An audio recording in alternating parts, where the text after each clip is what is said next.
Hinduism, one of the most oldest religions which has derived in the late 1400 BC. Hinduism is the most diverse and complex religions in all, mostly followed in India and Nepal. Hinduism is not a religion, it is a cosmic law. The main texts of Hinduism are the Vedas. The Vedas talk about how should the dharma be followed. Vedas teach us that one should not violate the rules, if so, punishable. Vedas are not guidebooks for pujas. They are guidebooks on how a human should be and how that human can be healthy by following few practices. Temples are the connecting poles to a human and a god. But that is not the actual reason behind building the temples. Did you ever realize that every time you visit a temple, you feel really peaceful and energized? But why is that so? Far from being a place for worship, it is a place where the individual can imbibe the enshrined energies into their bodies. It is said that in ancient times, the temple should be located where the earth's magnetic wave passes through densely. How they measured the energy quotient of that place in that time is still not known. Location of the deity is in the center of the temple, where the magnetic waves are found to be maximum. The deity is present in middle of the temple. Under the deity, there is phosphorus, manganese, sulfur and mercury present. The amount of which they put chemicals depend on the size of the deity and the way they worship them. Under those chemicals, they place a copper plate with few lines drawn on them so that the energy is passed. We use copper as the source because copper is a good conductor for electricity. The fragrance of the flower and the burning of the camphor releases chemicals which creates a pleasant aura. The deity is worshipped by the Panchamrita Snanam, where milk, curd, honey, sugar and ghee are mixed and poured onto the deity. Those dairy products gain the energy from the deity, thus we drink it as Amrit. The Amrit also consists of tulsi in it, which prevents us from getting cough and cold.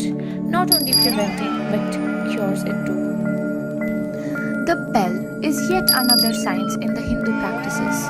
The bell is not just an ordinary metal, but is made up of different metals like cadmium, lead, copper, zinc, nickel, chromium and manganese. The amount of which of these metals is taken is the real science behind this bell. This bell produces a pleasant sound which creates unity among your left and the right parts of your brain. When you ring the bell, you enter to the trance state where your brain is emptied with all your thoughts. The sound of the bell stays in your body for 7 seconds as an echo mode, activating all your senses.